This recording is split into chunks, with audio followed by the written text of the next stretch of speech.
Hello friends, कैसे हैं आप सब लोग। चलिए आज हम शुरू करने जा रहे हैं अपनी वही क्लास जिसे हमने अपनी लास्ट क्लास में शुरू किया था। हमने शुरू किया था बच्चों इंडियन कॉन्ट्रैक्ट एक्ट 1872 और ये पार्ट था हमारा बिजनेस लॉज एंड कॉरस्पॉन्डेंस का। हम फर्स्ट पार्ट हमने शुरू किया था बच्चों लास्ट क्लास में, जिसका नाम है इंडियन कॉन्ट्रैक्ट एक्ट 1872। हमने छोटी मोटी बातें इंडियन कॉन्ट्रैक्ट एक्ट की शुरू की थी। चलिए आज अपनी जर्नी को आगे बढ़ाते हुए हम उसका बैलेंस पार्ट शुरू करते हैं।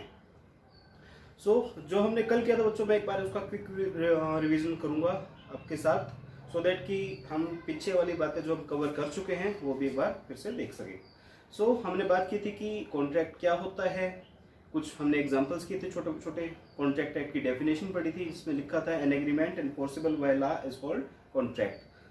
उसमें हमने बाद में देखा था कि एग्रीमेंट क्या होता है और एनफोर्सेबिलिटी का कंसेप्ट क्या है। उसके बाद हमने ऑफर की और एक्सेप्टेंस की डेफिनेशन की थी, कुछ ज़्यादा डिटेल में नहीं किया था लेकिन हल्का हल्का हमने इनके ऊपर डिस्कस किया था। उसके बाद बच्चों हमने किया था ये सब, मैं आपके हमारी कल की क्लास की स्लाइड्स हमारी है कि एन एग्रीमेंट होना चाहिए, एनफोर्सेबल लॉ होना चाहिए। सेक्शन 2 सब सेक्शन ई में हमने क्या किया था, एग्रीमेंट की डेफिनेशन स्टडी की थी। उसमें क्या लिखा था, every promise and every set of promise forming the consideration for each other is called agreement. उसके बाद हमने किया था कि ये प्रॉमिस क्या होता है। Promise when the person to whom the proposal is made signifies his assent thereto, the proposal is said to be accepted। और accept जब proposal accept हो जाता है तो उसे हम क्या कहते हैं बच्चों, उसे हम कहते हैं promise। तो हमने कल ये डेफिनेशन भी कवर की थी, आई होप आपको याद होगी। ये डेफिनेशन आपको 5 डेफिनेशन है बच्चे, एग्रीमेंट, ऑफर, प्रॉमिस और 2 आगे आएंगी, वो मैं आपको बताऊंगा। ये तो आपकी टिप्स पे होनी चाहिए सो दैट कि आप अच्छे से अपना पेपर अटेम्प्ट कर पाएँ।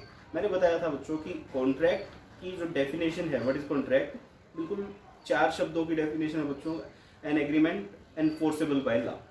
ये आप इंडियन कॉन्ट्रैक्ट एक्ट का कोई भी क्वेश्चन आए आपको ये चिपका देनी है डेफिनेशन और विद सेक्शन, सो दैट कि एग्जामिनर को लगे अरे वाह, सीपीटी के बच्चे जो सीए फाउंडेशन के बच्चे हैं उसको सेक्शन तक याद है। बड़ी अच्छी इमेज बन जाएगी बच्चों आपकी। और इंडियन कॉन्ट्रैक्ट एक्ट का क्वेश्चन आपका फर्स्ट ही मिलना है आपको, फर्स्ट या मैक्सिमम सेकंड में आपको कहीं ना कहीं मिल ही जाएगा। ये हमने एनफोर्सेबिलिटी का कंसेप्ट भी देखा था कि एनफोर्सेबल क्या होता है। उसके बाद हमने ये छोटे मोटे जो एग्जांपल दिए हुए थे आपकी बुक में, ये हमने किए थे। हम सबसे पहले बच्चों स्टडी मैट कवर कर रहे हैं, हम फर्दर मटेरियल इसके बाद कवर करेंगे। नो डाउट मैं इतना आपको करवा दूंगा कि आपको किसी और सोर्स को देखने की भी जरूरत नहीं पड़ेगी। अभी जितने एग्जाम्पल, जितनी मटेरियल स्टडी मैट में है आपकी बातें, हम उन्हें डिस्कस करेंगे। देन मैं अपने सोर्स से और जितना आपको जरूरी है सीए फाउंडेशन लेवल के लिए फॉर 100% कवरेज, मैं उतना आपको प्रोवाइड जरूर करवाऊंगा। हमने देखा था कि प्रपोजल जब एक्सेप्ट हो जाता है तो एक्सेप्टेंस बन जाती है उसकी, और एक्सेप्टेड प्रपोजल क्या बन जाता है अगर वो इनफोर्सेबल हो तो कॉन्ट्रैक्ट। ये सब छोटी बातें हमने स्टडी की थी। उसके बाद हमने एक डिफरेंस किया था, एग्रीमेंट क्या होता है और कॉन्ट्रैक्ट क्या होता है। ये मोस्ट इंपॉर्टेंट डिफरेंस है बच्चों, आपको ये जरूर करना है। आगे भी कुछ डिफरेंस आएंगे लगभग आपके, जो अगर मैं पूरी इकोनॉमिक्स क्लास की बात करूं तो लगभग 30 to 40 डिफरेंसेस बनेंगे लगभग। मैं आपकी उनको, मेरे पास है उनके नोट्स बनाए हुए मैंने अलग से, वो मैं आपको पीडीएफ प्रोवाइड करवा दूंगा। वो 30 to 40 जो डिफरेंसेस है बच्चों, मतलब बिल्कुल आपके टिप्स पे होने चाहिए। उनमें से आपको 10 to 15 मार्क्स का पेपर मिलेगा ही मिलेगा डेफिनेटली। हम उन्हें छोड़ना बिल्कुल भी अफोर्ड नहीं कर पाएंगे। चलिए शुरू करते हैं आज का हमारा topic, that is essentials of a valid contract. कि एक कॉन्ट्रैक्ट मतलब एक एग्रीमेंट को हम कब कॉन्ट्रैक्ट कह सकते हैं या फिर एक कॉन्ट्रैक्ट कब वैलिड माना जाएगा, आज हम उन सब बातों को डिस्कस करने जा रहे हैं। बच्चों मैंने पहले बताया था कि सेक्शंस हम एक बार थोड़ा सा कम लेंगे, अब कम आपको मैं बताऊंगा। वैसे इसका सेक्शन 10 होता है लेकिन अभी मैं आपको सेक्शन याद नहीं करवा रहा। मैं इसी जैसे ही अपना ये चैप्टर कंप्लीट होगा मैं इसको फिर से एक बार आपके साथ कवर करूंगा, सिर्फ और सिर्फ एग्जांपल्स के साथ। और जब मैं एग्जांपल्स के साथ आपके साथ ये चैप्टर डिस्कस करूंगा उस टाइम मैं आपको सेक्शंस भी याद करवाऊंगा। और जैसे ही हमारा ये चैप्टर कंप्लीट होगा बच्चों, मैं इसका एक टेस्ट भी आपको दूंगा। जो बच्चे इंटरेस्टेड हैं, सीरियस स्टडी करना चाहते हैं, वो बच्चे उस टेस्ट को अपने टाइम बाउंडेशन लिमिट्स में, जो मैं उसमें टाइम लिखूंगा उतनी लिमिट में आपको कंप्लीट करके मेरे व्हाट्सएप या टेलीग्राम नंबर पे आपको सेंड करना है। मैं उसे चेक करूंगा, उसको स्कोर करूंगा और आप लोगों को बताऊंगा कि आप लोग कहाँ पे ज़्यादा बेटर परफॉर्म कर सकते हैं। चलिए so essentials of a valid contract, एक वैलिड कॉन्ट्रैक्ट होने के लिए क्या क्या एलिमेंट्स होने जरूरी है। ये जो पॉइंट्स दिए हुए हैं ये सेक्शन 10 के नहीं है, बट ये जरूरी हैं, आपके होने चाहिए, आप इसे इन्हें एग्जाम में लिख सकते हो। सेक्शन 10 के जो पॉइंट्स हैं यहाँ पे लिखे हुए हैं, ये एग्रीमेंट होना चाहिए, प्री कंसेंट होनी चाहिए, कॉम्पिटेंसी होनी चाहिए, ये सब बातें हैं। हम एक एक पॉइंट को डिस्कस करेंगे इन डिटेल विद एग्जांपल्स। चलिए, सबसे पहली बात कि टू पार्टीज का होना बहुत जरूरी है। बच्चों, अगर दो पार्टीज नहीं है तो खुद का वादा तो सिर्फ स्टडी का हो सकता है कि आज से मैं स्टडी करूंगा, मतलब अच्छे से करूंगा और मैं जल्दी से जल्दी सीए साहब कहलवाऊंगा। ये वादा तो बच्चों खुद को हो सकता है, ये कॉन्ट्रैक्ट तो खुद से ही हो सकता है, लेकिन एज पर इंडियन कॉन्ट्रैक्ट 1872 जब तक कि टू पार्टीज ना हो आपका कॉन्ट्रैक्ट नहीं हो सकता, एक वैलिड कॉन्ट्रैक्ट नहीं हो सकता। सो एक छोटा सा इसमें केस भी हुआ था। इसमें आपका केस दिया हुआ है आपका state of Gujarat versus Raman Lal S and company. तो इस केस में क्या हुआ कि एक पार्टनरशिप फर्म थी, वो डिसॉल्व हो रही थी और सेल्स टैक्स ऑफिसर वहाँ पहुँच गए कि लाओ लाओ हमारा टैक्स दो, क्योंकि जो आपकी फर्म डिसॉल्व हो रही है उसकी एसेट्स पार्टनर्स ने ली हुई थी, मतलब वो पार्टनर्स अपने जो उनका शेयरिंग था उसमें उन्होंने बांट ली थी। सो यार वो पार्टनरशिप फर्म और क्या पार्टनर्स अलग अलग हैं? क्या पार्टनरशिप फर्म कंपनी की तरह मतलब वो करती है, डील करती है? नहीं, सेपरेट लीगल एंटिटी नहीं है ये। आपको ये केस अगर याद कर सको तो बहुत ही अच्छी बात है बच्चों। कुछ केस तो आपको याद करने ही करने पड़ेंगे, जैसे कि मैं भी एक एग्जांपल और दूंगा, वो केस आपको याद करने ही करना पड़ेगा। बट जितने मैक्सिमम हो सके इंडियन कॉन्ट्रैक्ट एक्ट में आपको केस याद करने हैं और आपको एग्जाम में लिखना भी है। लगभग आपको मतलब कम से कम 50 केसेस तो याद करने पड़ेंगे विद उनके फैक्ट्स, सो दैट कि आप एक अच्छा एग्जाम अपना अटेम्प्ट कर पाए, एक अच्छी स्कोरिंग कर पाए। सो सिंपल सी बात है कि कोई बंदा खुद से कॉन्ट्रैक्ट नहीं कर सकता, कम से कम दो पार्टीज होनी चाहिए। पार्टनरशिप डिसॉल्व हो रही है तो पार्टनरशिप भी वही, पार्टनर्स भी वही है और जो एसेट को लेने वाले हैं वो भी वही है। क्या मैं ही बायर हो गया, मैं ही सेलर हो गया? सो कोर्ट ने कहा नहीं, इसे आप एक कॉन्ट्रैक्ट में नहीं ले सकते, इसे सेल नहीं माना जाएगा। और इस जो सेल टैक्स के जो ऑफिसर्स थे जो टैक्स डिमांड कर रहे थे उन्हें डिनाई कर दिया गया। सो बच्चों ये एग्जाम्पल है, आप इसको पढ़ लीजिएगा। सो सिंपल सी बात कि कॉन्ट्रैक्ट के लिए कम से कम दो पार्टीज का होना जरूरी है। Second, party must be intended to create legal obligation. देखो, कोई भी अगर कॉन्ट्रैक्ट हो रहा है तो वो लीगल ऑब्लिगेशन क्रिएट करने के लिए मतलब होना चाहिए। जैसे कि मैं एक कंपनी के पास गया और मैंने कहा कि मुझे रॉ मटेरियल सप्लाई कीजिए, जो आप रॉ मटेरियल सप्लाई करेंगे उससे मैं कोई गुड्स प्रोड्यूस करूंगा और मार्केट में सेल करूंगा। और मैंने उससे बात की कि देखिए मैं आपसे आपका रॉ मटेरियल फॉर से 20 रुपीज़ पर किलोग्राम परचेज करूंगा।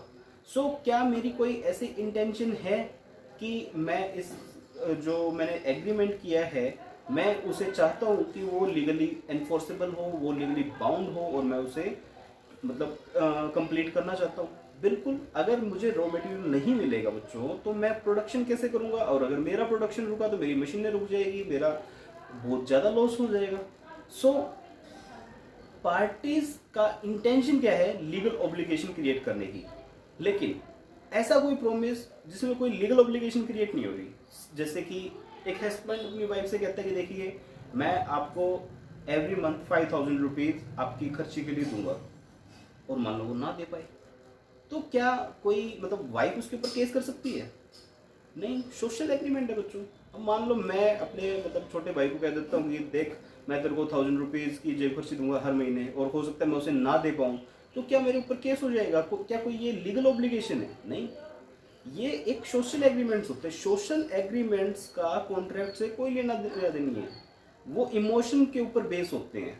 सो लीगल ऑब्लिगेशन आपकी क्रिएट करने के लिए अगर कोई कॉन्ट्रैक्ट हुआ है तभी वो माना जाएगा एक वैलिड कॉन्ट्रैक्ट। चलिए, इसमें यही शायद एग्जांपल दिया हुआ जो मैंने आपसे डिस्कस किया था कि एक हस्बैंड एग्री करता है अपनी वाइफ को कि सर्टेन अमाउंट वो उसे देगा फॉर मेंटेनेंस एवरी मंथ, और husband fail to pay, husband ने नहीं दे पाया, wife should him for the recovery of the amount. Here in this case she could not recover as it's a social agreement. And the parties did not intend to create any legal relations. So ये case आपको याद करना है बच्चों, Balfour versus Balfour, ये आपको याद करना है, ये केस मोस्ट इंपॉर्टेंट है, ये आपको शोर से याद करना है।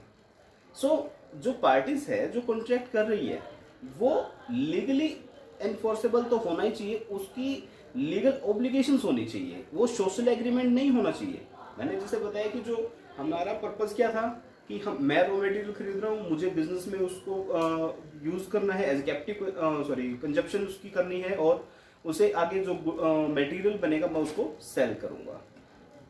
चलिए नेक्स्ट पॉइंट, ये हमारा हो गया है, मैं से थर्ड पॉइंट है बच्चों, other formalities to be complied with in certain cases. जैसे कि कॉन्ट्रैक्ट आपका राइटिंग में होना चाहिए, लेकिन क्या हर कॉन्ट्रैक्ट राइटिंग में होना चाहिए?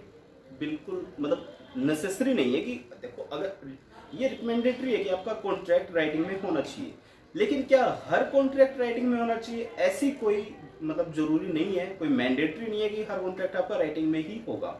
लेकिन कुछ कॉन्ट्रैक्ट्स आपके ऐसे हैं जो कि राइटिंग में होना जरूरी है। उनमें से एक कॉन्ट्रैक्ट है बच्चों इंश्योरेंस का, और दूसरा कॉन्ट्रैक्ट है सेल ऑफ इमूवेबल प्रॉपर्टी का। ये दोनों आपके मतलब राइटिंग में होने मस्ट हैं, और भी हो सकते हैं, मैं इन दो का एग्जांपल दे रहा हूँ कि एक तो इंश्योरेंस का और एक सेल ऑफ इमूवेबल जो प्रॉपर्टी के कॉन्ट्रैक्ट्स होते हैं, वो रजिस्ट्री जिसको आप बोलते हो रजिस्ट्री हुई है या नहीं हुई, आपने सुना भी होगा कि रजिस्ट्री होती है, जैसे जमीन की रजिस्ट्री होती है, तो वो रजिस्टर्ड डॉक्यूमेंट होना जरूरी है, क्योंकि जो हमारी कोर्ट्स हैं वो उसको राइटिंग में ही मानती है कि ये राइटिंग में ही होना जरूरी है।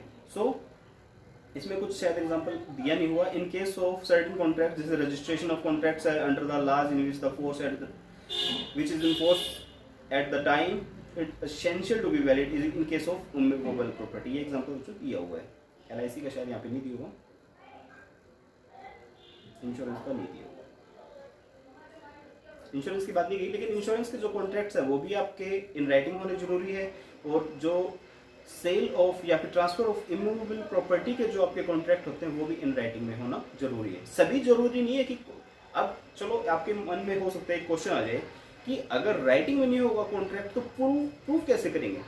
देखो बच्चों, प्रूव करना इंडियन कॉन्ट्रैक्ट एक्ट 1872 का पार्ट नहीं है। आपको कहीं भी ये मतलब आप इस कॉन्ट्रैक्ट एक्ट में कोई ऐसा सेक्शन नहीं मिलेगा जिसमें बताया गया होगा कि आप कैसे प्रूव करेंगे। वो लिटिगेशन का मैटर है, आपके बीच में कॉन्ट्रैक्ट हुआ है, दैट्स इट।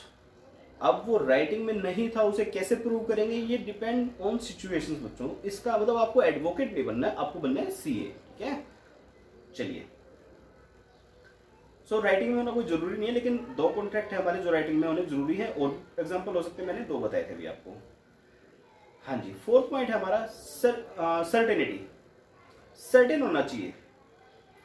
अब सर्टेनिटी की क्या बात है? जो देखो ये होती है, ये भी सिचुएशनल बात है। जैसे कि मान लो मैं डील करता हूँ वेरियस काइंड ऑफ ऑयल्स, मैं एक ऑयल मर्चेंट हूँ मान लो, और मैं वेरियस काइंड ऑफ ऑयल, मैं रिफाइंड ऑयल भी सेल करता हूँ, मस्टर्ड ऑयल भी सेल करता हूँ मैं, और मैं हो सकता है कि मैं आप कोई भी ऑयल लगा लो यार, मैं चाहे क्रूड ऑयल भी सेल करता हूँ मान लो, मैं अलग अलग वेराइटी ऑफ जो ऑयल्स हैं मैं उनमें डील करता हूँ। एक पर्सन आता है मेरे साथ कॉन्ट्रैक्ट करता है कि मुझे 1000 किलोग्राम्स ऑफ ऑयल चाहिए और मैं इस रेट पे आपसे खरीदूंगा। सो क्या ये एक वैलिड कॉन्ट्रैक्ट है? बच्चों, मैं डील कर रहा हूँ वेरियस काइंड ऑफ ऑयल्स में, और वो उस पर्सन ने ये मेंशन नहीं किया कि कौन सा ऑयल खरीदना चाहता है वो, और ना ही मैंने मेंशन किया। ये वैलिड कॉन्ट्रैक्ट नहीं हो सकता, क्यों? बिकॉज क्या है, अनसर्टिनिटी। वो क्या चाहता है मुझसे, कौन सा ऑयल चाहता है। अब तो सारे ऑयल एक रेट थोड़ी ना बच्चों, सारे ऑयल एक रेट होते हैं फिर तो कोई बात नहीं, कोई से के लिए भी वो बोल देता, कोई ज़्यादा फर्क पड़ने वाला था नहीं। लेकिन हो सकता है एक हमारा आता है वो 20 to 30 रुपीज़ के रेट से, दूसरा आता है 100 रुपीज़ के रेट से, तो ये तो बहुत बड़ा डिफरेंस हो गया ना बच्चों। सो सर्टिनिटी होनी जरूरी है। अगर आप मतलब इसका आप आगे एक टर्म भी पढ़ोगे, कंसेंसस एट आइडम, वो मैं आपको आगे जाके बताऊंगा क्या होता है, वो बहुत इंपॉर्टेंट पॉइंट है हमारा। सो सर्टेनिटी इन मीनिंग होना चाहिए। आई थिंक एग्जांपल भी ये ऑयल का ही मिलेगा यहाँ पर। 100 टन्स ऑफ ऑयल खरीदना चाहता है कोई पर्सन, लेकिन ये नहीं बताया कि उसने कौन सा ऑयल खरीदना चाहता है, ठीक है। तो ये अनसर्टेन मीनिंग हो जाता है, वेग हो जाता है, इसको बोलते हैं वेग हो गया। तो जो आपकी कॉन्ट्रैक्ट की टर्म्स है वो वेग नहीं होनी चाहिए, इनडेफिनेट नहीं होनी चाहिए, सर्टेन होनी चाहिए। चलिए 5th point, possibility of performance of an agreement. चलो बच्चों ये तो बहुत ही आसान सा एग्जाम्पल है, मैं तुम्हारे लिए चांद तारे तोड़ लाऊंगा। बड़े मतलब थाउजेंड्स ऑफ टाइम्स आपने ये बातें सुनी होंगी। सो एग्जाम में तो लिखनी नहीं है बच्चों, देखो ये हमारे सिर्फ डिस्कशन की बातें हैं, अंडरस्टैंडिंग की बातें हैं। मैं तुम्हारे लिए चांद तारे तोड़ लाऊंगा, ये ऐसी बातें आपने ज़रूर सुनी हैं। सो ये बातें क्या होती है बच्चों, ये बातें होती हैं हमारी, क्या ये पॉसिबल है कि आप चांद तारे तोड़ लाओगे? अपने आप से सवाल कीजिए, तोड़ सकते हो चांद तारे? नहीं ना, तो बच्चों ऐसे एग्रीमेंट क्यों करते हो? हैं? और ये एग्रीमेंट ही रह जाएंगे, कॉन्ट्रैक्ट नहीं बनेंगे कभी भी, मैं बता दूँ आपको। ठीक है, सो कॉन्ट्रैक्ट आपका ऐसा होना चाहिए जिसकी टर्म्स क्या हैं, पॉसिबल ऑफ परफॉर्मेंस, वो परफॉर्मेंस के लायक हो। आप चांद तारे कभी भी तोड़ के नहीं ला सकते। ठीक है, अपने आप से पूछिए ये बात, तोड़ दोगे चांद तारे? और इस तरह के कौन से एग्रीमेंट्स हो सकते हैं? चलो चांद तारे की बात तो छोड़ो, वो तो आपका मैटर है, आप तोड़ भी लो क्या पता। एक पर्सन आता है आपके पास, वो कहता है कि देखो मैं ना आपके जो इस घर के आसपास है ना कुछ खजाना दबा हुआ है, मैं आपको बता दूंगा वो अपने मैजिकल पावर से कि वो खजाना कहाँ है, आप मुझे सर्टन अमाउंट ऑफ मनी दीजिए। आप उसे मनी दे देते हो, और यार ऐसा कुछ ऐसा होता नहीं आई थिंक, मतलब मैं इन चीज़ों में बिलीव नहीं करता कि कोई ऐसे बता देगा। सो आप क्या ये कॉन्ट्रैक्ट वैलिड है? आपने उसको मनी दे दी, वो आपको मतलब ढूंढ के देगा? मान लो ढूंढ के नहीं दिया उसने आपको खजाना, ट्रेजर, आप कोर्ट में चले जाओगे कि देखो मैंने इसको पैसे दिए, इसको बोलोगे कि खजाना ढूंढ के दे, क्या कोर्ट बोल देगी उस पर्सन को कि हाँ ढूंढ के दे भाई? नहीं, नहीं बता पाएगी, क्योंकि ये पॉसिबिलिटी नहीं है बच्चों कि ऐसे कॉन्ट्रैक्ट को परफॉर्म किया जा सके। ठीक है, सो ऐसे मतलब एग्रीमेंट जो होते हैं वो पॉसिबल टू परफॉर्म होने चाहिए। अब मान लो आपने कई बार सुना भी होगा यार, मतलब कुछ होते हैं तांत्रिक वांत्रिक होते हैं, और ये मतलब जो यार मतलब वो कहना चाहते हैं कि देखो यार मेरे अंदर सुपर पावर है, मैं मतलब कुछ भी कर सकता हूँ, मैं आपका भविष्य बता सकता हूँ, आपका पास्ट बता सकता हूँ, ऐसा कुछ क्लेम करते हैं यार कुछ लोग। ठीक है, आई थिंक आप लोग बिलीव भी करते हो, बट मैं तो नहीं करता यार इन चीज़ों में बिल्कुल भी बिलीव। ठीक है, तो अगर ऐसा कुछ है, अगर आप किसी पर्सन को ऐसे पेमेंट करते हो, तो यार ये कॉन्ट्रैक्ट मतलब होते नहीं है कि पॉसिबल टू परफॉर्म हो, तो ये वैलिड नहीं होते। तो आप ध्यान रखिए, आप तो वैसे भी सीएस हो यार, आप तो कहाँ करोगे ऐसे कॉन्ट्रैक्ट। ठीक है, चलिए आगे चलते हैं। सो अब हम पढ़ने जा रहे हैं सेक्शन 10 की बातें। अभी मैंने जो पढ़ी वो एसेंशियल्स थे, अब ये आते हैं सेक्शन 10 के अकॉर्डिंग इंडियन कॉन्ट्रैक्ट एक्ट के एसेंशियल एलिमेंट्स कौन से हैं जिनके बिना माना ही नहीं जा सकता कि कॉन्ट्रैक्ट हो सकता है। So first thing is offer and acceptance और एन एग्रीमेंट, मतलब एक एग्रीमेंट होना जरूरी है। क्या एग्रीमेंट के बिना कॉन्ट्रैक्ट हो सकता है? चलिए याद कीजिए डेफिनेशन क्या थी एग्रीमेंट की, हमने क्या डेफिनेशन पढ़ी थी? आई थिंक आप रिकॉल कर पाएंगे, तो मतलब 10 सेकंड में देता हूँ, आप माइंड में रिकॉल कीजिए।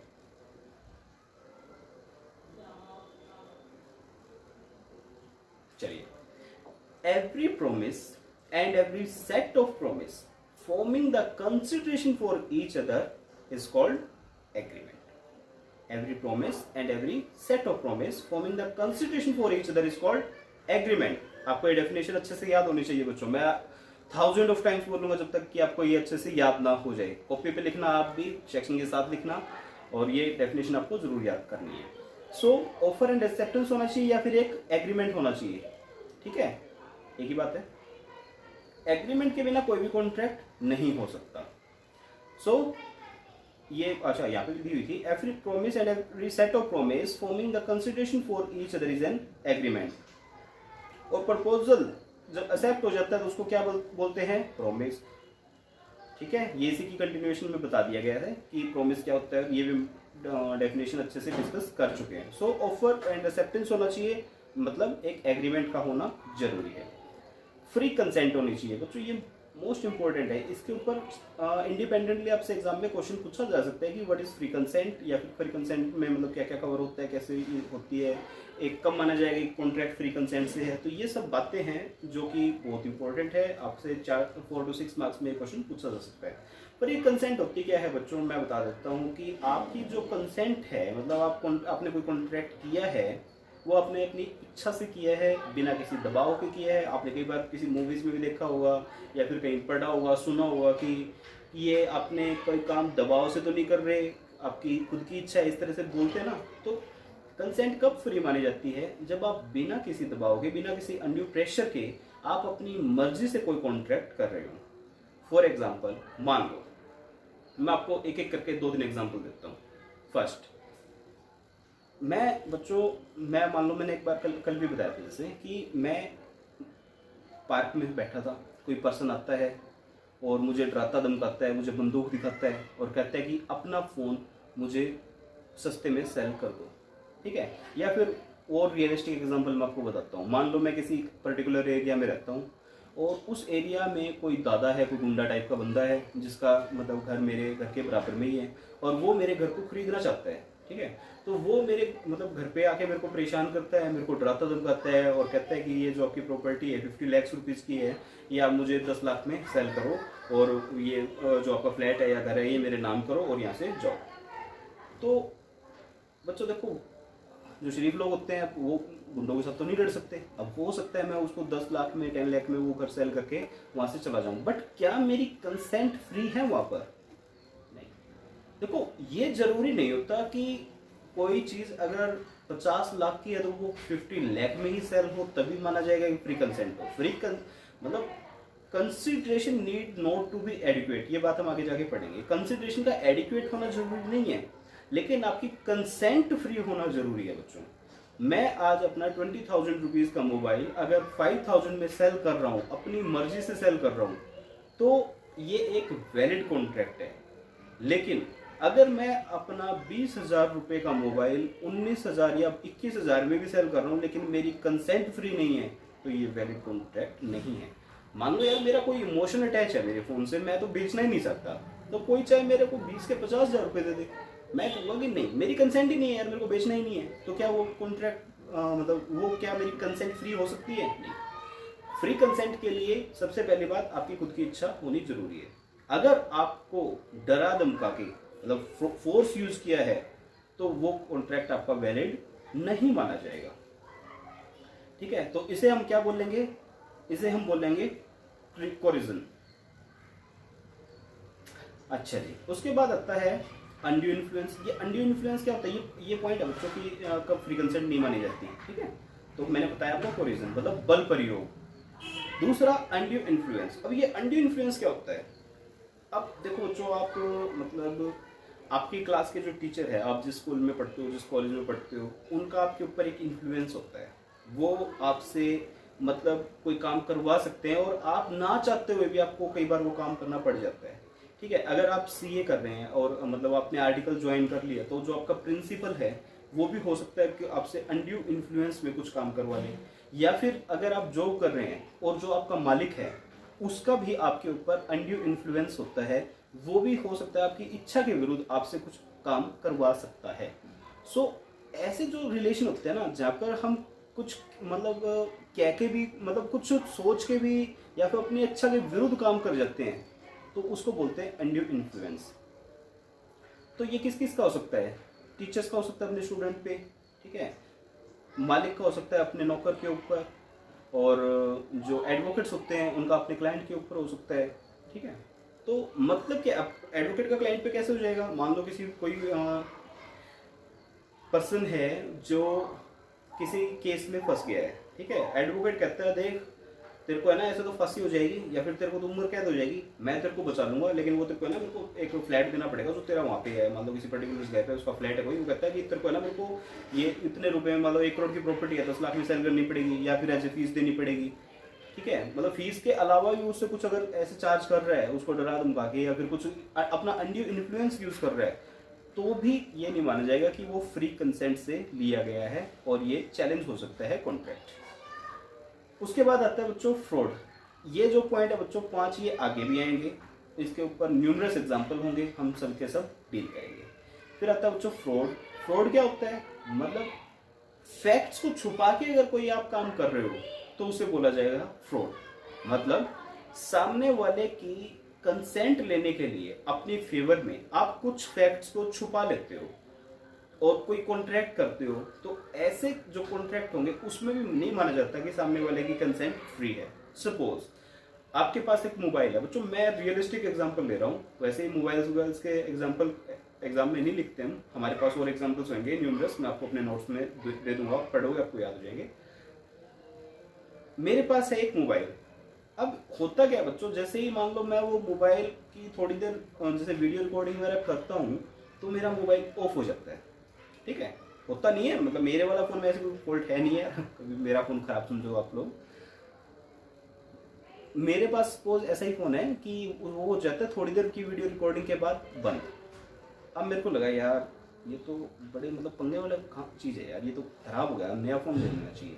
मैं अपना फ़ोन लेके किसी शॉप वाले या किसी फ्रेंड के पास, कोई मेरे से मतलब खरीदना चाहता है, मैंने उसको कहा देख यार ये फ़ोन है बिल्कुल नया है, और मैंने तो इसका अभी तक ये कवर भी नहीं उतारा है, बिल्कुल अंदर से नया है, और देख बिल्कुल साफ़ है, कोई इसके ऊपर स्क्रैच नहीं है, कोई कुछ नहीं है, और मैंने ना ये 20,000 का लिया था फ़ोन, मैं तो है ना इसको सेल कर रहा हूँ और विद इन वारंटी है यार अभी तक ये।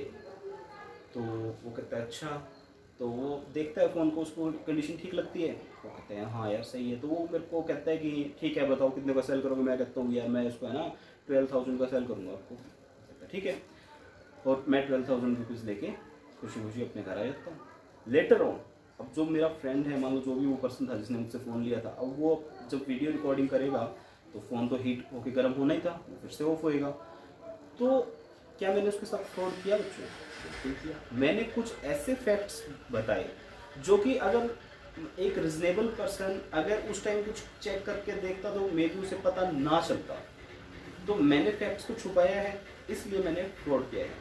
देखो यहाँ पे दो तीन चीज़ें होती है बच्चों, अगर मान लो वो चेक करके पता लगा सकता उस टाइम, कोई ऐसा था, अब मान लो मैं कहता हूँ कि आधे घंटे रिकॉर्डिंग के बाद पता चलता है कि फ़ोन ऑफ होता है, अब वो तो बेचारे ने कैमरा चला के देखा, हाँ कैमरा चल गया। तो ऐसा मैंने फ्रॉड किया है, और ऐसे मतलब जर्नली इंस्पेक्शन से उस फ्रॉड का पता नहीं लगाया जा सकता था, इसलिए वो फ्रॉड है। अब मान लो मैं उसको कहता हूँ यार फ़ोन ब्रांड न्यू है, तू देख तो सही, और उसकी जो स्क्रीन थी मान लो उसमें क्रैक था, तो क्या क्रैक ऐसे दिखेगा नहीं, दिख जाएगा, लेकिन सामने वाले ने नहीं ध्यान दिया, वो ले गया, तो वो कह सकते हैं मैंने फ्रॉड किया? नहीं, वो नहीं कह पाएगा। क्यों? क्योंकि सिंपली देखने से एक लेवल बता सकते हैं कि यार ये तो क्रैक क्या है, तो कह रहा है ब्रांड न्यू, कहाँ से है ब्रांड न्यू? समझ में आ रही है ना बच्चों? सो फ्रॉड के लिए क्या होता है कि आपने कुछ फैक्ट्स को छुपाया, अब मैं सेलर हूँ यार, मैं उसको क्यों बताऊंगा इसमें ये फॉल्ट है यार, समझ रहे हो ना? तो ऐसा फॉल्ट हो जो जर्नल इंस्पेक्शन से ना पता चले, और अगर उस फॉल्ट का बायर को पहले से पता होता तो हो सकता है उसका डिसीजन कुछ और होता। तो ऐसे जो सप्रेशन ऑफ फैक्ट्स है उसको बोलेंगे हम फ्रॉड किया हमने, तो उसमें भी कंसेंट आपकी फ्री नहीं मानी जाती, सो फ्रॉड हुआ है। जैसे कि प्रॉपर्टी है यार, आपने कोई किसी बिल्डर के पास गए, आप कहते हो मुझे कोई प्रॉपर्टी परचेज करनी है, आप वो जो बिल्डिंग है वो न्यूली बिल्ड है, ठीक है, आप बिल्डर आपसे कहते हैं अरे सर ये तो एक नंबर की बिल्डिंग है, यहाँ पे बहुत जल्दी एक बहुत चौड़ा मतलब घर के सामने से चौड़ा पक्का रोड भी बन जाएगा, और बिल्कुल अच्छी बिल्डिंग है। आप कहते हो यार यहाँ पे दिमक वगैरह की कोई शिकायत तो नहीं है, या फिर कुछ और आप कहते हो भी कोई और किसी तरह की शिकायत तो नहीं है, वो कहता है अरे नहीं सर बिल्कुल बहुत ही बढ़िया से आपने एग्रीमेंट कर लिया, कॉन्ट्रैक्ट हो गया। बाद में जब आप उस घर में रहने आए तो आपको पता चला छत तक सिलन गई हुई है उस एरिया में, तो उसने आपके साथ फ्रॉड किया है, कुछ फैक्ट्स को उसने छुपाया है। सो ऐसे फैक्ट्स को छुपाना फ्रॉड कहलाता है। आगे बहुत डिटेल आएगी बच्चों उसकी, डोंट वरी। मिसरिप्रेजेंटेशन, कोई आपने फैक्ट का मिसरिप्रेजेंटेशन किया है, गलत तरीके से बताया है, उसको उसमें भी फ्री कंसेंट नहीं रहेगी। या फिर कोई मिस्टेक हुई है, मैं पहले मिस्टेक बता देता हूँ क्या होता है। मिस्टेक क्या होता है बच्चों, देखो मैंने जैसे बात की, मेरे पास मान लो दो बाइक है, एक स्प्लेंडर है एक बुलेट है, एक्चुअल में है बच्चों, कोई ऐसी बात नहीं है। सो मान लो मैं कहता हूँ किसी पर्सन से कि मैं अपनी बाइक सेल करना चाहता हूँ, और मेरे दिमाग में है बच्चों वो मेरा जो पुराना स्प्लेंडर है लगभग 20 ईयर्स ओल्ड, नहीं 20 तो न्यू हुआ यार कहने की बात है, 10-12 साल पुराना जो स्प्लेंडर है जिसकी हालत काफ़ी खस्ता है, मेरे दिमाग में है कि मैं अपनी वो बाइक सेल कर रहा हूँ, और जो सामने वाला है उसको मेरा सामने खड़ा चमचमाता बुलेट दिख रहा है। अब वो देख रहा है उस बुलेट को, और मैं सोच रहा हूँ मैं स्प्लेंडर की बात कर रहा हूँ, मैं कहता हूँ यार मुझे तो मेरा बाइक बेचना है, और सामने वाला सोच रहा है ओके इसको बुलेट बेचना है। वो कहता है भैया कितने का बेचोगे, मैंने कहा यार मैं दे दूंगा आपको 20,000 रुपीज़ का ओनली। उसके कान खड़े, यार कमाल है, 20,000 में बुलेट मिल रहा है। वो कहता है ठीक है। हमने उसी टाइम एग्रीमेंट किया, हाथ मिलाया, एग्रीमेंट साइन किया। अब वो जैसे ही बुलेट की तरफ बढ़ा, मैंने कहा अरे अरे कहाँ जा रहे हैं, इधर इधर ये स्प्लेंडर की तरफ आ। वो कहता नहीं भैया मैंने तो ये बुलेट खरीदा है। मैं कहूँगा नहीं भाई मैंने ये स्प्लेंडर बेचा। सो मिस्टेक है, फैक्ट्स की मिस्टेक है ना बच्चों, समझो। मैं स्प्लेंडर बेच रहा हूँ, वो बुलेट खरीद रहा है। सो हम दोनों एक पॉइंट पे नहीं है। सो इसे बोलते हैं मिस्टेक, कोई गलती है। इसके बारे में भी डिटेल आएगी। मिस रिप्रेजेंटेशन में आपको बच्चों थोड़ा मतलब ये पॉइंट जब आएगा उसकी डिटेल इसके बारे में तब डिस्कस करूंगा। मिस रिप्रेजेंटेशन होता है यही कि हम किसी फैक्ट को गलत तरीके से प्रेजेंट करते हैं। मैं मतलब एक बार समझने के लिए इसको समझ लीजिए इतना ही कि ये किसी गलत तरीके से प्रेजेंट करते हैं। इसको आगे जब हम पढ़ेंगे फ्री कंसेंट की डिटेल, तब हम इसको भी दोबारा से टिकअप करेंगे। अच्छा जी, फ्री कंसेंट हो चुका हमारा। अच्छा ये एग्जांपल हो गए, ये प्रिटेंडिंग टू शूट बी, मैं तुम्हें गोली मार दूंगा अदरवाइज तुम क्या करो, उनसे 2,000 रुपये उधार दे दो। तो क्या एग्रीमेंट वैलिड है बच्चों? बिल्कुल भी नहीं आएगा यार, गोली मार के कौन ऐसे उधार लेता है। फिर आती है जी कैपेसिटी टू कॉन्ट्रैक्ट। ये जो बच्चों आपके पॉइंट्स में करवा रहा हूँ ना, ये 4 to 6 मार्क्स में इंडिपेंडेंटली पूछे जा सकते हैं। सो प्लीज इनको अच्छे से डीपली स्टडी करना। कैपेसिटी ऑफ पार्टीज क्या होती है जी? पार्टी के अंदर कैपेसिटी होनी चाहिए कॉन्ट्रैक्ट करने की। अब ये क्या फंडा होता है? सबसे पहली एज। देखो यार, आई थिंक आप सब लोग 18 के हो चुके हो, वरना मतलब हमें ये एक्ट ही तब पढ़ाया जाता है जब हम 18 के हो चुके होते हैं। बिलीव मी यार, अगर ये एक्ट है ना मुझे 14 ईयर की एज में पढ़ा दिया जाता ना, तो मैं बड़े सारे कांड करने वाला था। मतलब यार एक माइनर को इतने ज़्यादा बेनिफिट्स मिलते हैं कि कोई भी माइनर मतलब कुछ भी कर ले, उसको कोई सजा नहीं है। कोई भी माइनर कुछ भी मतलब कोई भी कॉन्ट्रैक्ट करता है वो इन्फोर्सेबल ही नहीं होता, वो वर्ड इनिशियो होता है, वो शुरुआत से ही वर्ड होता है। अब मान लो मैंने किसी से कॉन्ट्रैक्ट किया, यार मेरे को पैसों की ज़रूरत है, मैं आपको इतने टाइम के बाद वापस दे दूंगा और मैं ले लेता हूँ, तो सामने वाला मुझसे रिकवर नहीं कर सकता। अगर मैंने वो खर्च कर दिया तो मेरे ऊपर कोई केस भी नहीं हो सकता। सो मतलब आप तो खैर 18 भी हो चुके हैं, मेरे को भी जब मैं 18 का हो गया था तभी मैंने एक्ट पढ़ा था, वरना हम बड़ा इसका फ़ायदा उठाने वाले थे। ठीक है, तो जो आपकी एज होती है आप मेजॉरिटी की, वो आपने अटेन कर ली हो तो आप कंपिटेंट हो कॉन्ट्रैक्ट करने के लिए। दूसरा, आप साउंड माइंड हो। साउंड माइंड का मतलब क्या होता है? आपका दिमाग ठीक है, आप इडियट नहीं हो, आप लुनेटिक नहीं हो। आप लुनेटिक, इडियट एंड एक और होता पॉइंट यार इसमें शायद, चलो देखते हैं उसको क्या होता है। वो लुनेटिक, इडियट मतलब आपका माइंड है, साउंड मतलब आपके अंदर डिसीजन लेने की कैपेबिलिटीज है। आप मतलब वो कहते हैं ना इडियट, इडियट क्या होता है? पैदाइशी मूर्ख। आप पैदाइशी मूर्ख नहीं हो। ठीक है, पैदाइशी मूर्ख कौन होता है बच्चों? जिसके अंदर मतलब कई बार होती है कि थोड़ा सा ना कम दिमाग होता है या फिर कोई मतलब थोड़ा सा पागल टाइप होता है, पैदाइशी, उसको बोलते हैं इडियट। ठीक है, एक होता है लुनेटिक। लुनेटिक कौन होता है? एक वो एक बार मूवी आई थी शायद अजय देवगन की, उसमें क्या होता है वो पूर्णिमा को पागल हो जाता है। ठीक है, तो फुल मून नाइट को वो पागल हो जाता है, कुछ अजीब अजीब सी हरकतें करने लग जाता है। तो वो उस टाइप के बंदे को जो उसको वैसे तो जो ठीक है लेकिन कभी कभी पागल हो जाता है किसी पर्टिकुलर इवेंट पे, मतलब कुछ बात याद आ जाए या कुछ ऐसा, तो वो क्या हो जाता है पागल, तो उसको बोलते हैं ल्यूनेटिक। ठीक है, एक और होता है मुझे पॉइंट याद नहीं आ रहा उसका, सी होता है बच्चों इसमें अदरवाइज डिस्क्वालीफाइड नहीं होना चाहिए। अब अदरवाइज डिस्क्वालीफाइड क्या होता है? मान लो इंडिया और पाकिस्तान में छिड़ी है जंग, तो क्या आप पाकिस्तान के साथ ट्रेड कर सकते हो? नहीं। तो जो पाकिस्तान का जो मर्चेंट है उसके वो कैपेबल नहीं है हमारे साथ कॉन्ट्रैक्ट करने से। सो उसको क्या बोलेंगे? He is not competent. और वो कहाँ फॉल कर जाएगा? He is not otherwise disqualified from contracting by any law to which he is subject. A person competent to contract must fulfill the, वो इसमें एग्जाम्पल दिया नहीं बच्चों। सो एनिमी है, एनिमी के साथ हम नहीं कर सकते कोई भी ट्रेड। सो कैपेसिटी कैसे होगी हमारी? Number 1 age, number 2 sound mind होना चाहिए, नंबर 3 अदरवाइज डिस्क्वालीफाइड नहीं होना चाहिए। हाँ ये नीचे कुछ बताया हुआ है इसमें, ये पढ़ लेना यार, सीधी सी बात है। अच्छा जी, उसके बाद कंसिडरेशन। कंसिडरेशन मतलब मोह माया, मतलब यार something in return, quid pro Q, ये भी टर्म हम डिटेल से पढ़ने वाले हैं बच्चों। Quid pro Q, something in return मतलब कुछ ना कुछ रिटर्न में होना जरूरी है। ठीक ठीक है। तो अगर कुछ भी रिटर्न में नहीं है, क्या कोई ऐसे कॉन्ट्रैक्ट आप कर सकते हो? नहीं। मतलब कर तो सकते हो, करने को तो आप कुछ भी कर सकते हो, क्या वो वैलिड होते हैं? ना। वैल्यूएबल कंसिडरेशन होना जरूरी है। वैल्यूएबल कंसिडरेशन क्या होता है? ये चीज़ कॉन्ट्रैक्ट एक्ट कहीं भी डिफाइन नहीं करेगा। मतलब आप जो चीज़ गेन कर रहे हो उसके मतलब उसकी एवरेज में आप सामने वाली पार्टी को कंपनसेट कर रहे हो, कुछ ना कुछ पेमेंट कर रहे हो। क्या वो एडिक्वेट होना जरूरी है? मैंने अभी भी बताया कि कंसिडरेशन कभी भी एडिक्वेट होना जरूरी नहीं होता। एग्जाम्पल क्या बच्चों? A agree to sell his books for B for ₹100, B कहता है 100 रुपीज़ दे देगा। सो ए के लिए कंसिडरेशन क्या है? बुक। बी के लिए कंसिडरेशन क्या है? 100 रुपीज़। ठीक है।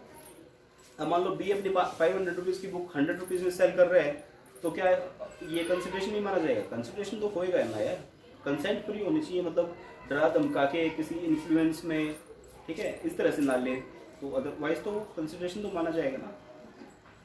हाँ जी, कंसिडरेशन पे भी आई थिंक आपके पूरा चैप्टर है, तो बड़ा इसकी डिटेल में हम बात करेंगे कंसिडरेशन कैसा होता है और ये कब वैलिड नहीं माना जाता, कब वैलिड माना जाता है, बहुत सारी बातें इसके ऊपर भी होगी। अब जो अभी तक यार हम पढ़ रहे हैं ना, वो है ब्रीफ चल रही है, ब्रीफिंग चल रही है, मतलब आपको है ना थोड़ा सा बताया जा रहा है कि इंडियन कॉन्ट्रैक्ट एक्ट है क्या, हमने एक्चुअल में पढ़ना क्या है। डिटेल आएगी बच्चों एक एक चीज की बहुत ज्यादा। लॉफुल कंसिडरेशन होना चाहिए जी, और लॉफुल ऑब्जेक्ट होना चाहिए। अच्छा, ये क्या होता है? अब मैं मान लो मेरी किसी पर्सन से है दुश्मनी, मैं कहता हूँ किसी पर्सन को, देख इस पर्सन की तू टांग हाथ तोड़ दे, मैं तेरे को दूंगा 20,000 रुपीज़। ठीक है। मान लो कोई पर्सन है मुझे परेशान कर रहा है किसी भी तरह से, या मेरी कोई भी उसे जाति का दुश्मनी है किसी भी तरह की, मैं किसी पर्सन के पास जाता हूँ, मैं कहता हूँ यार वो है ना मेरे को परेशान कर रहा है मिस्टर एक्स, और मिस्टर एक्स की आप टांग तोड़ दो, मैं आपको 20,000 रुपीज़ दूंगा। अब वो पर्सन जाके मिस्टर एक्स की टांग सच में तोड़ देता है, क्या वो मुझसे 20,000 रुपीज़ लेने के लिए हकदार है? नहीं ले पाएगा। अगर कोर्ट में भी चला जाएगा तो भी नहीं ले पाएगा। अब आपके दिमाग में आएगी कि यार वो कोर्ट में जाएगा तो उसके खुद के ऊपर केस नहीं हो जाएगा, ये तो इलीगल है। यार इलीगलिटी और इलीगलिटी की बात नहीं करेंगे, हम बात करेंगे क्या ये कॉन्ट्रैक्ट है या नहीं है। वो मेरे लिए कंसिडरेशन क्या था? 20,000 सॉरी, उस बंदे मिस्टर एक्स की टांग टूटना, और सामने वाले के लिए कंसिडरेशन क्या था? 20,000 रुपीज़। तो क्या मेरा उसका जो कंसिडरेशन मेरा जो कंसिडरेशन था, क्या वो लॉफुल था? ना, लॉफुल नहीं था बच्चे। अगर वो लॉफुल नहीं था तो ये कॉन्ट्रैक्ट नहीं होगा एक वैलिड कॉन्ट्रैक्ट। ठीक है। सो जो कंसिडरेशन है वो आपका लॉफुल होना चाहिए।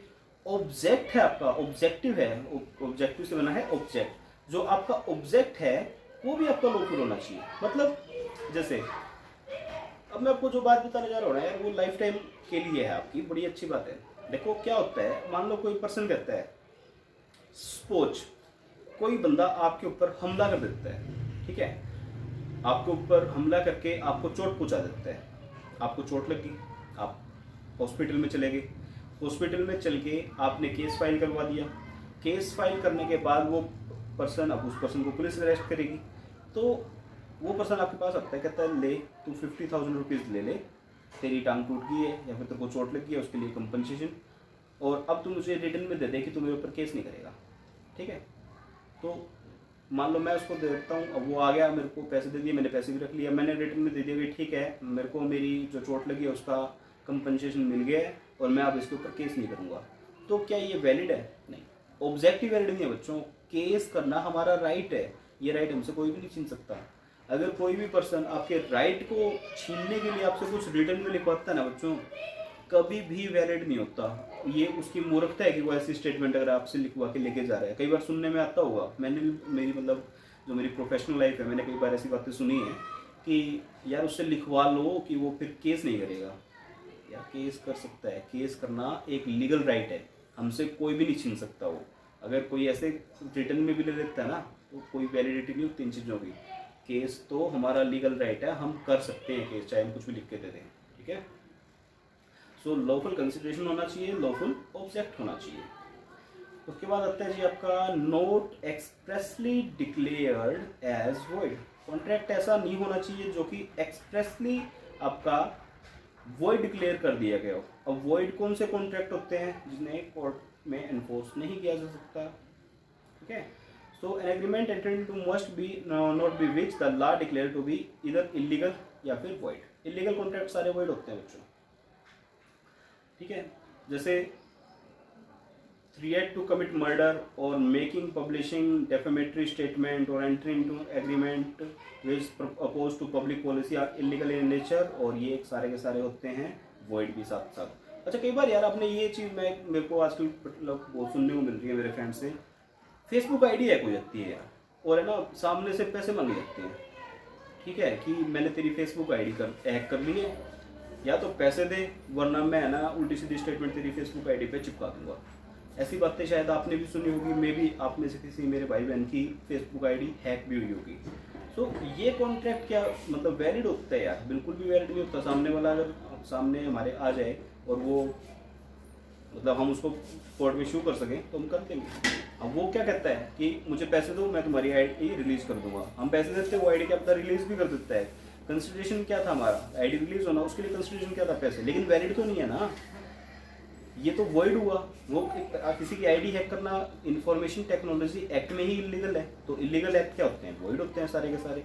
तो ऐसे एक्ट जो कि लॉ ने क्या रखा है कि वॉइड हैं, एक्सप्रेसली वॉइड हैं, तो वो तो सारे वॉइड हैं, वो वैलिड हो ही नहीं सकते कभी। ठीक है बच्चों, आज हम सिर्फ इतना ही करेंगे। हमने आज पढ़ा है essentials of a valid contract. बच्चों ये था तो अपने आप में एक पॉइंट, लेकिन ये पूरी की पूरी नो की आपकी इन ब्रीफ, ठीक है।